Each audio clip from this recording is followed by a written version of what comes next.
पंचक शांति क्यों किया जाता है, पंचक शांति को कब करें और पंचक शांति को कैसे करें। पंचक के जो 5 नक्षत्र हैं, इनका जो दुष्प्रभाव है, किस नक्षत्र का क्या फल है। और ये जो पंचक शांति है ये 3 प्रकार की होती है। तो विस्तृत रूप से हम जानते हैं कि पंचक शांति की जो विधि है वो किस प्रकार से किया जाए। धनिष्ठा का आधा षड्भिखा, पूर्व भाद्रपद, उत्तरा भाद्रपद, रेवती। जब चंद्रदेव कुंभ राशि पे आते हैं मीन राशि पर्यंत, ये पंचक के 5 नक्षत्र कहे गए हैं। धनिष्ठा नक्षत्र में अगर परिवार में, घर में किसी की मृत्यु होती है तो उसका जो दुष्प्रभाव है वो गांव में पड़ता है, नगर में पड़ता है। अगर परिवार में किसी की मृत्यु षड्भिखा नक्षत्र में होती है तो उसका जो दुष्प्रभाव है उसका प्रभाव कुल में होता है। पूर्व भाद्रपद में अगर किसी की मृत्यु होती है तो उसका जो दुष्प्रभाव है वो मोहल्ले में होता है। उत्तरा भाद्रपद में अगर किसी की मृत्यु होती है तो उसका जो दुष्प्रभाव है वो घर में रहता है। रेवती नक्षत्र में अगर किसी की मृत्यु हो जाए तो उसका दुष्प्रभाव दूसरे गांव में होता है। अपने न तो गांव में होता है, न तो कुल में होता है, न तो गोत्र में होता है। उसका जो दुष्प्रभाव है वो दूसरे गांव में होता है। ऐसे ही 3 कंडीशन है।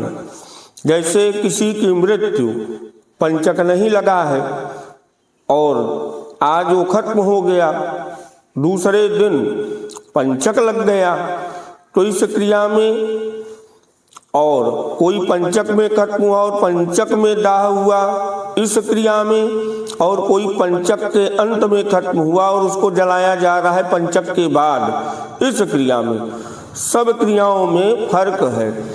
इनकी विधाएं अलग हैं।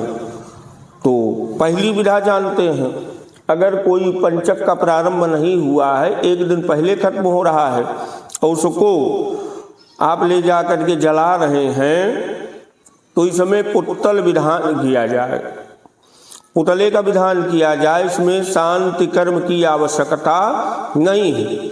अगर कोई पंचक में मर रहा है और पंचक में ही उसको मुखाग्नि दी जा रही है तो उसमें पुतल विधान और शांति कर्म दोनों किए जाएं। ऐसे ही अगर कोई रेवती नक्षत्र में अंत में खत्म हो रहा है और उसको जलाया जा रहा है पंचक खत्म होने के बाद, तो उस समय शांति कर्म करना आवश्यक है, पुतल विधान की आवश्यकता नहीं है, क्योंकि पंचक समापन के उपरांत उसको जलाया जा रहा है। तो ये 3 विधि यहाँ पे प्राप्त हो रही है।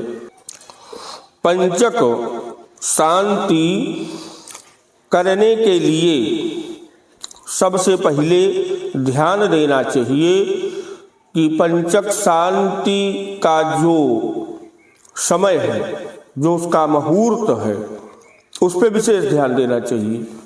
जैसे 12वें दिन एकादशाह को श्राद्ध आदि सुकर्म किए जाते हैं। 12वें दिन, अगर 12वें दिन किसी के यहाँ सपिंडी श्राद्ध की जाती है तो उसको भी हटा दीजिए। फिर 13वें दिन, 13वीं के दिन आप पंचक शांति कर सकते हैं। तो 12वें दिन या 13वें दिन पंचक शांति को किया जा सकता है। या आप इसमें नहीं कर पा रहे हैं तो 27 दिन पे इन नक्षत्रों की पुनः आवृत्ति होती है, पुनः आते हैं।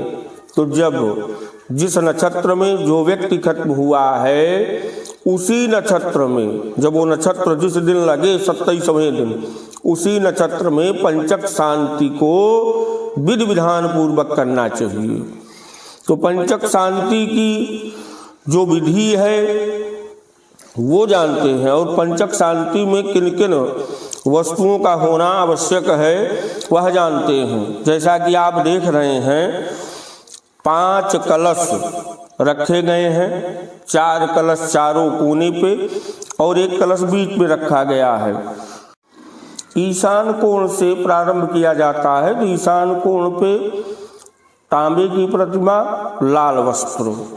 इस पे धनिष्ठा नक्षत्र के अधिष्ठात्र देवता वसु का आवाहन, पूजन, अर्चन, यजन, जप और सूक्त का पाठ किया जाता है।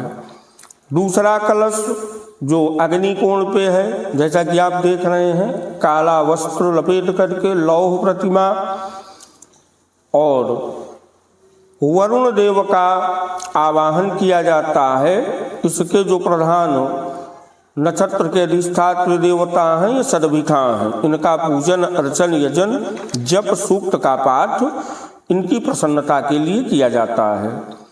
हरा वस्त्र, इस पे शीश या रांगा की प्रतिमा को स्थापित किया जाता है।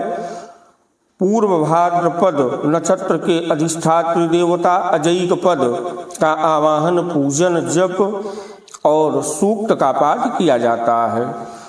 चौथा कलश वायव्य कोण पे, इस पे स्वर्ण की प्रतिमा, पीला वस्त्र से आच्छादित और उत्तराभाद्रपद नक्षत्र के अधिष्ठात्री देवता अहिरबुध जी का आवाहन, पूजन, अर्चन, जप और सूक्त का पाठ किया जाता है। जो मध्य में बीच में कलश रखा जाता है, इस पे सफेद वस्त्र से आच्छादित चांदी की प्रतिमा को स्थापित करके पूजन, अर्चन, यजन किया जाता है और रेवती नक्षत्र के अधिष्ठात्र देवता पूषण का आवाहन, अर्चन, जप, सूक्त का पाठ किया जाता है। ये तो 5 नक्षत्र हो गए पंचक के। और जो आप ये 14 कलश देख रहे हैं जिस पे बड़ी सी माला है, इस पे चतुर्दश यम का पूजन, अर्चन दक्षिणाभिमुख होकर के किया जाता है कि आप हमारे कुलगोत्र परिवार की रक्षा करें, हमारे परिवार में कुलगोत्र में किसी की असमय मृत्यु ना हो। इनके पूजन, अर्चन, यजन के उपरांत तो इन्हीं 5 नक्षत्र के जो देवता हैं इनसे उत्तर भगवान भूर्भावन शाम सदाशिव जी, मृत्युंजय जी का आवाहन, पूजन, अर्चन किया जाता है। और इनके लिए भी भगवान शिव के लिए जप का संकल्प करके जप किया जाता है कि ये प्रसन्न हो। तो इसमें गणेश, गौरी, कलश, नवग्रह और वरुण इनका पूजन सर्वप्रथम करने के उपरांत इन देवताओं का पूजन, अर्चन किया जाता है। 5 ब्राह्मणों को वर्णित करके इन 5 नक्षत्रों के अधिष्ठात्र देवता की प्रसन्नता के लिए 5 सूक्त का पाठ और इनके जो प्रधान मंत्र हैं, जिस नक्षत्र में जो व्यक्ति खत्म हुआ है उसी नक्षत्र के प्रधान देवता का जप, अर्चन किया जाता है। और जब जप की संख्या पूर्ण हो जाती है तो इन नक्षत्रों के लिए आवाहित प्रतिष्ठित देवी देवताओं की प्रसन्नता के लिए हवन किए जाते हैं और इनके लिए पूर्णाहुति, बलि और दशांश तर्पण मार्जन करके न्यूनातित्व दोष से बचने के लिए भूषी दक्षिणा, आरती और विसर्जन ये किया जाता है। पंचक शांति में किन किन वस्तुओं का होना अति आवश्यक है, सहज और सरल रूप से जिससे व्यक्ति इन वस्तुओं को संचित कर सके। रोली, चावल, काला तिल, फूल माला, धूप बत्ती, कपूर, रुई, मीठा फल, हवन, खीर, पान सुपारी, कलावा, घी, मिट्टी का कलश 7 पीस चाहिए कलश के लिए और जो छोटे कलश हैं इनके लिए 14 कलश होने चाहिए। पत्तल, गौ का गोबर गौर के लिए, पंचमेवा, गेहूं का आटा, दही, उड़द, गोमूत्र, शुद्ध मिट्टी या बालू हवन वेदी के लिए, आम की लकड़ी, आम की पत्ती, एक स्वर्ण की प्रतिमा, एक तांबे की प्रतिमा, एक शीश की प्रतिमा, एक चांदी की प्रतिमा, एक लौह की प्रतिमा। रंग लाल, पीला, हरा, सफेद, काला। एक कटोरी छाया दर्पण के लिए और ब्राह्मण वर्ण के लिए वस्त्र ये लेने चाहिए। तुलसी पत्र, बिल्व पत्र, दूब घास, ये सभी वस्तुएं पंचक शांति में पहले से ही व्यवस्थित करके रखना चाहिए। जय श्री सीताराम, हर हर महादेव।